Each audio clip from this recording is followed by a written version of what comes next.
So we are absolutely thrilled that you're here.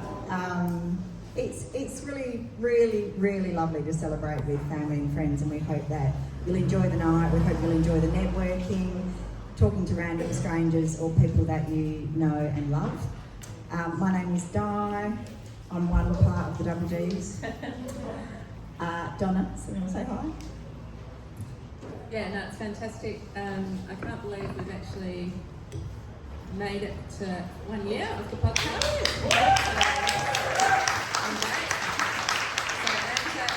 That day last year, Steve, who's over there, we interviewed, and that was our first podcast, so we've done 20 episodes since. So that's fantastic, and this is our trial of doing a live on, see how we go. Have we pressed play? Yes, we have. Okay. Good to know. Okay, nice and tight. How's that? Awesome. Well, we're in a venue called Live Hybridly, and Darren, the very lovely Darren, who I met recently, has offered to host us here, which is awesome. It's a great community space. We hope you'll come again. Lots of things happening. And Darren has also got a bit of a podcast as a side hustle. So if you're listening, Live Hybridly is down on the corner of Parry and Quarry in Fremantle. Come on down. And Darren has also kindly offered to ask us some questions so that we can kind of know what it's like to be on the receiving end.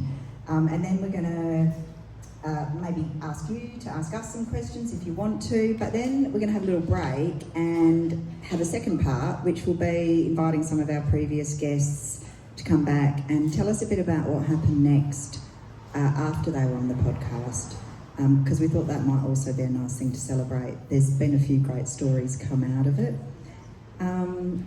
Mainly, we just want you to have a good time, and then we've got some amazing music with Andrew Winton for the rest of the night, until the last man standing.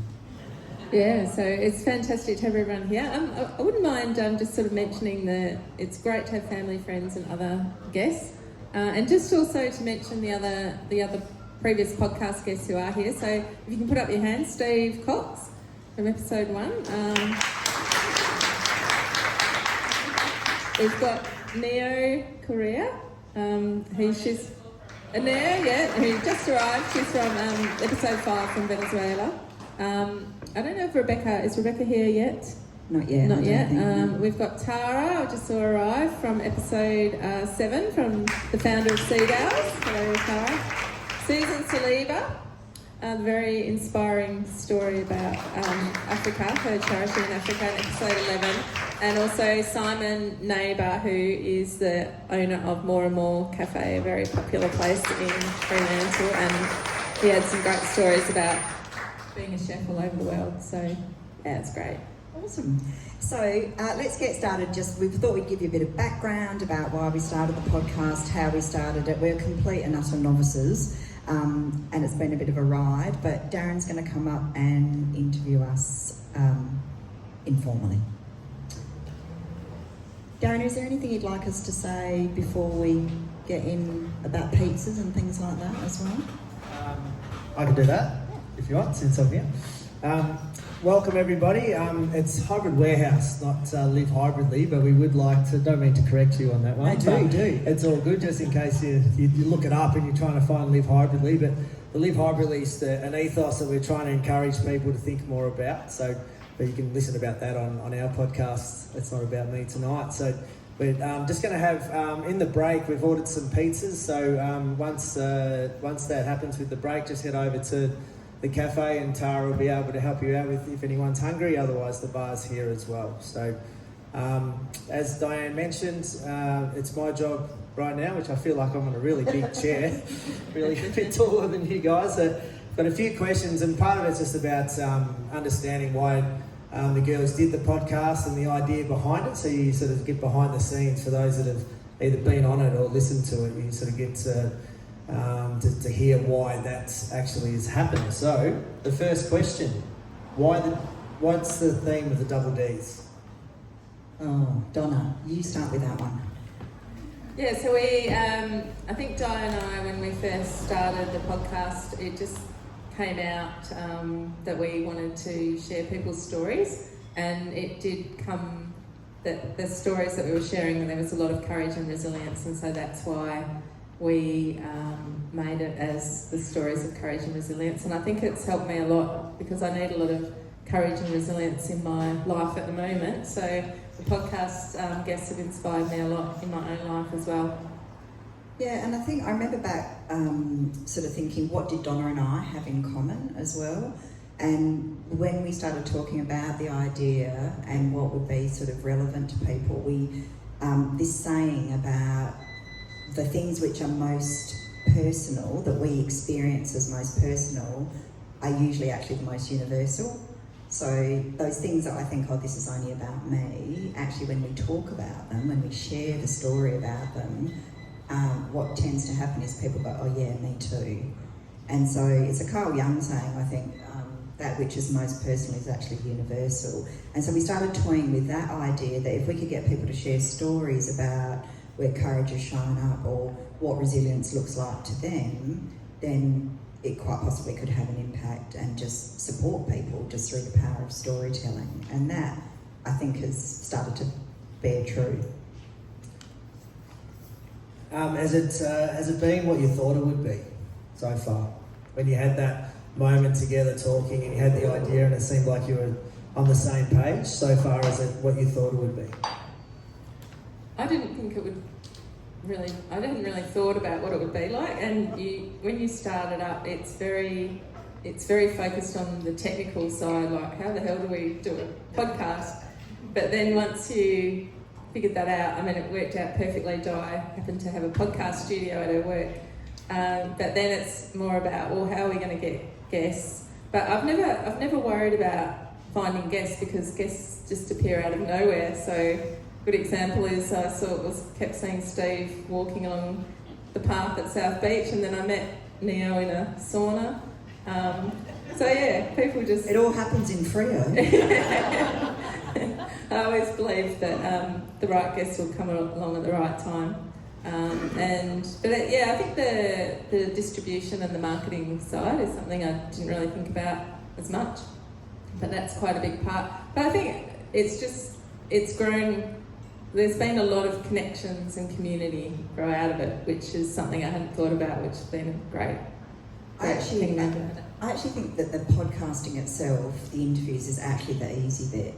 You know, often you just think about interviewing people. It's not everybody's comfort zone, I get that, but really that's such a small part of what podcasting actually is. And I'm not really huge into social media, and so that's a challenge for us. I'm not hugely into tech. Very thankfully, there's a very small Mickey Mouse, follow the bouncing ball type scenario in front of us. It's the same at the University of Curtin where we podcast.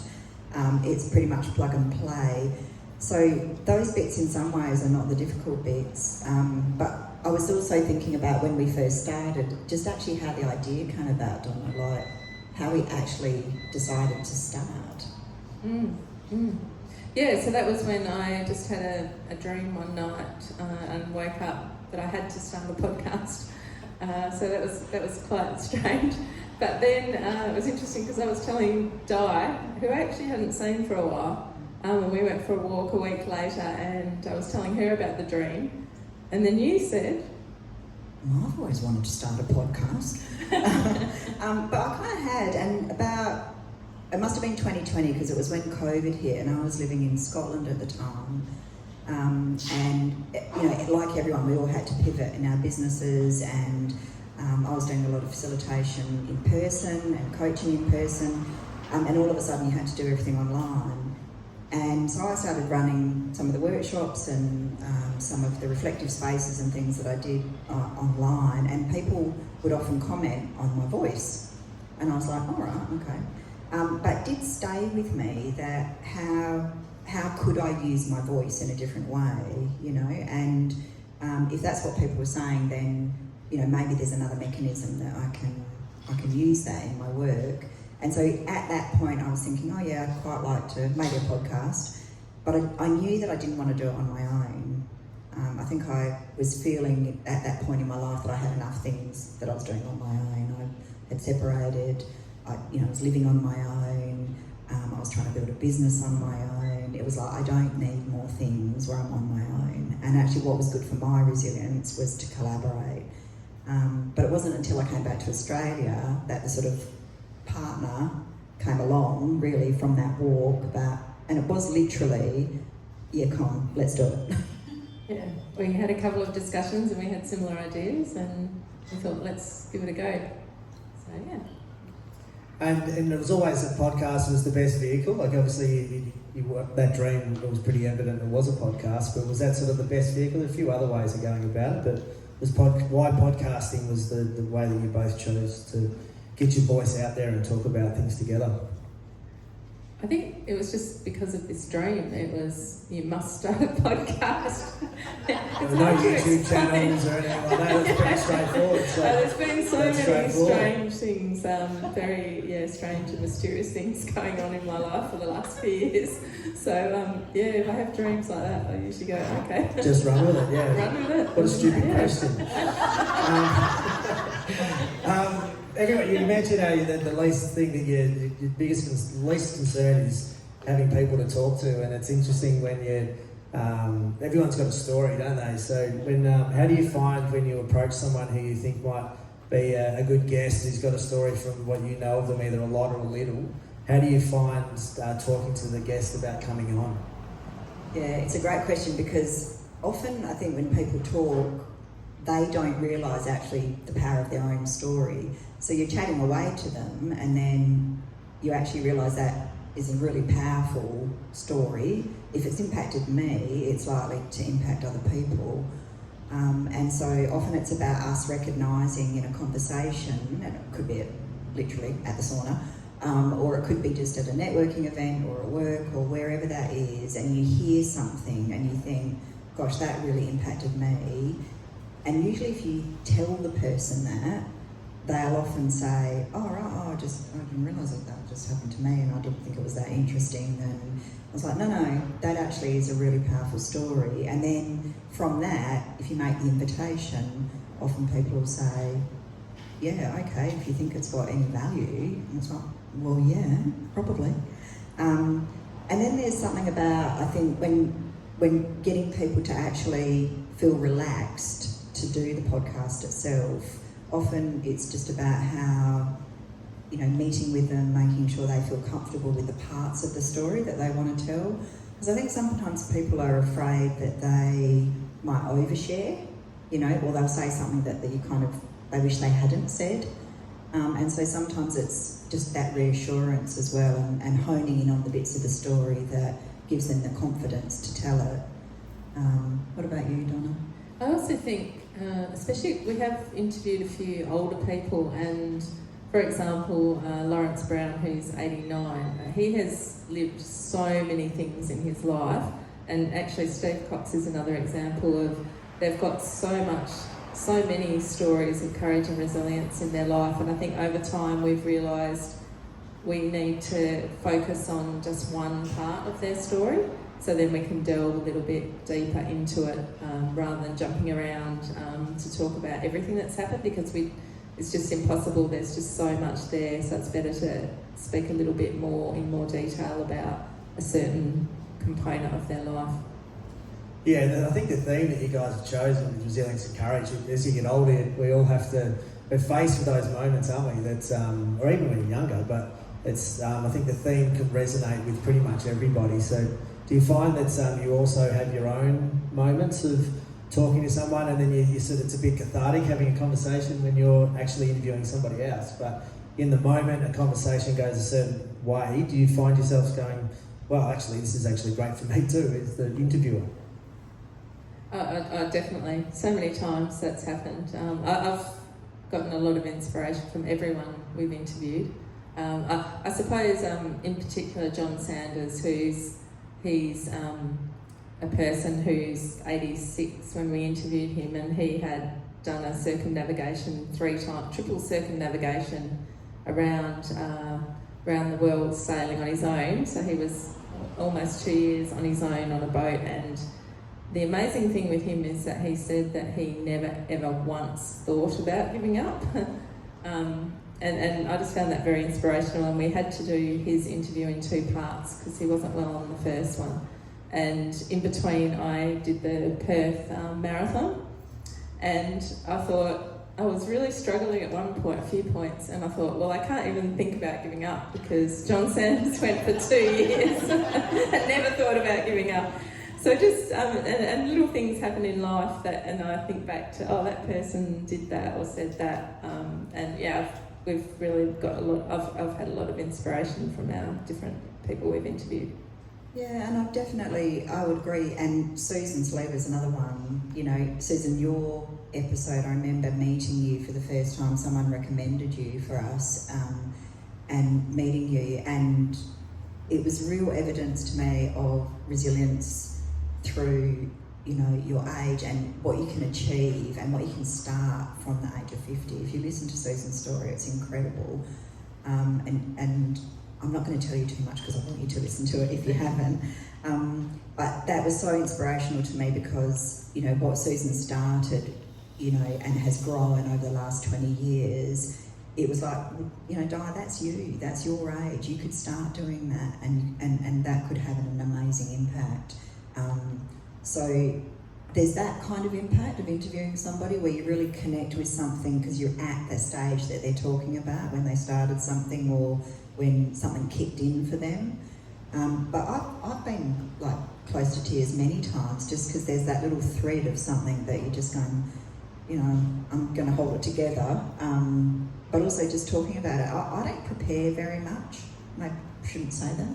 But the other Double D does all that. The other Double D does Research. all the research. Yeah, talk it out. It's a good team. Good team. Yeah, exactly. But joking apart, we bring very different things, and I think that's also what makes it work. You know, Donna is an amazing researcher and does do a lot of that background work that I'm very grateful for. And Donna's probably like, yeah, it's all right for you, Donna. You just get to show up. No, I'm very grateful for all the good questioning that you do, Donna. So that's good.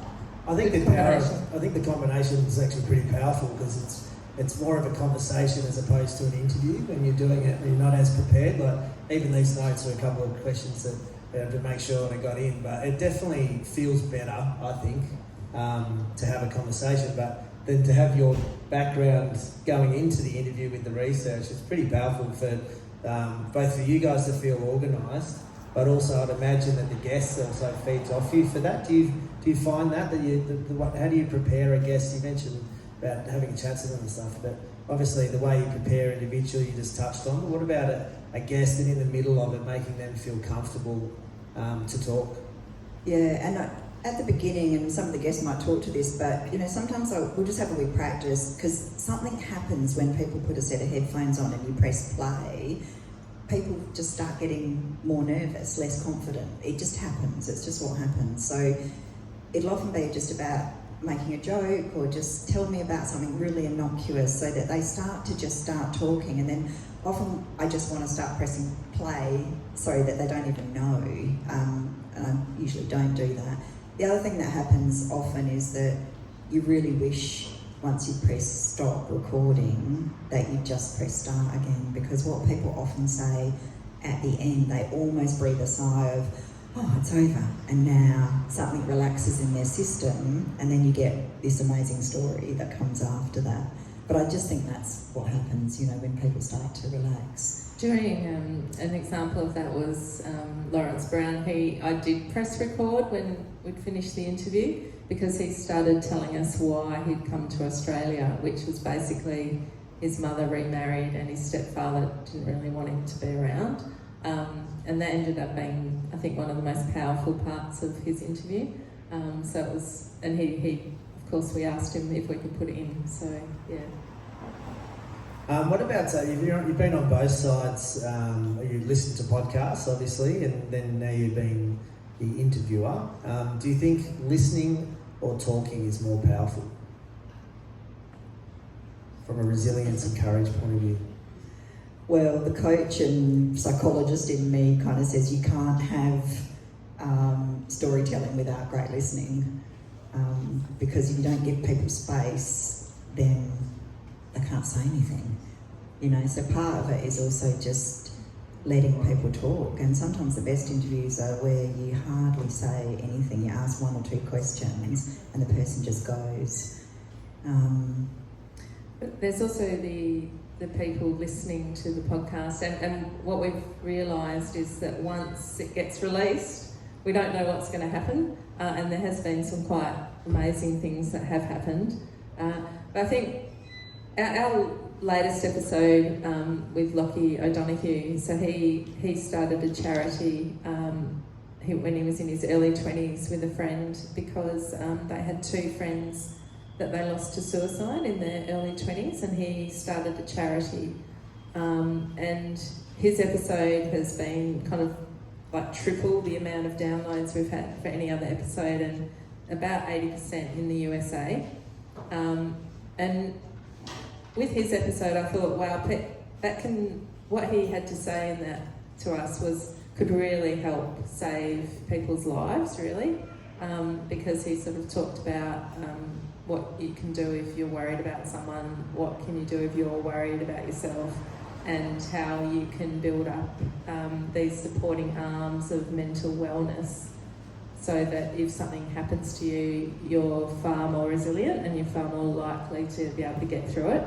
So that when that happens, you think, well, we've provided that opportunity to get a really important message out to people. Yeah, it's an amazing vehicle, isn't it? Yeah, and I think one of the things as well is when we started, one of the things that got in the way for me of doing it, I think, was like, isn't there enough podcasts out there? And there are, like, there's loads of them.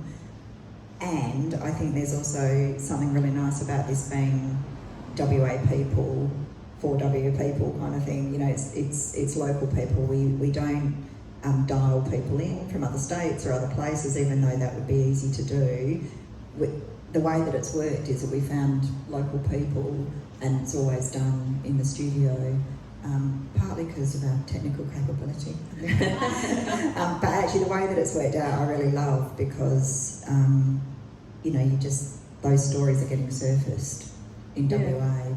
Even Bill and Pina, they came in, they're from Melbourne, about the Caminos, but they were in Perth for 10 days. And sometimes we find out different people are coming across on holidays for a week or something, and we get them to come in and talk to us in person and record a podcast. What's the hardest part about being podcasters? Question without notice, that one. It's all the things around it, that like the research, the setting up, the social media. We get ours recorded, edited overseas, which means Donna does a whole lot of stuff in the background to get that tiny little card converted into a file that goes across and gets edited. It costs money to do it. You know, we don't.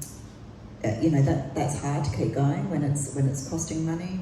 And just the time and energy it takes around thinking about it, and you know, and we really have got a long way to go. You know, we're not doing videos, we're not doing half the things we could be doing, and even with that as a side hustle, it takes a lot of time. And I absolutely can 100% say Donna does a lot of that. Well, it's funny because if I were to say the hardest thing, I don't think any of that for me is hard. I actually really enjoy it. But the hardest thing still for me is us putting ourselves out there, and just us, you know, because we don't know what people are going to think about it, and it is, you kind of have to have the courage, I suppose, to do it in the first place, and I find that's still a bit hard. But I think the good bit about it is you just think about, it's not really about us, it's about us helping other people come in and tell their stories. And so it's about the other people and us serving in some way. And this series in particular, this season 2, is about helping our listeners to have more courage and resilience. So that's also so that makes it easier to put ourselves out there, because we're providing some important tools for people. And I guess that comes from having Series 1 under your belt now. So you've got some experience, you've got the thought, and now it's out there and you sort of know what it's like. But that creative process of from your dream to having such an impact on someone, and the ability to then have the courage to press send out into the world. Do you remember the first time and how you felt the very first one? Were you going, oh shit, and then you press it? Can you tell us about that? Because no doubt that's just got easier as time's gone on. We also wonder, is anyone actually going to listen to this? We actually wondered, do any of you listen to any of this? But we decided to. Steve was the third person we interviewed, but we decided to put his out first because it was such a compelling story, and especially the part about going to the bingo game. You're in your 40s, Steve, and finding out that you had a sister that you never knew you had because she had been taken in during the stolen generation. So that was a very powerful story. So I think it was. We were nervous but excited as well. And also, you kind of don't want to ask for too much feedback. Just be like, I don't know, I don't know the answer to that. What was nice for me was that, you know, it actually let people around the world who I knew, friends, family from other countries, hear our voice. And, you know, they said that was a really nice effect. So they were just happy to hear that, I think, sometimes, as well as just, I think often when we don't back ourselves, we've got this collective, you know, backing that you forget about. You know, there's people who are really saying, go for it. You know, it doesn't matter if it's not perfect. It doesn't matter if it's not polished. Just do it. We love the fact that you're doing it and doing something. So I think we did both feel very proud that we had this idea and this dream, and then we actually got an episode. So it was good. Yeah, and you just make sure you don't look at the stats. You don't know if Cheers, anyone's Darren. listening. The first one, you're just like, I don't know if anyone's listening or not. No, it takes a lot of courage to do what you're doing, like ironically given that's part of your theme, but it really does. And the fact that you're creating a sense of belonging for people to be part of your own community that you're creating with your own podcast. So you should both be really proud of that, and congratulations on doing that as well. Well, thank you. That sounds like a really good place to pause, because we want to give you a little break, and then we're going to have a second part, which is to hear from some of the previous guests, and then we're going to get some live music going. Thanks, Darren. Cool, thank you. Thank you.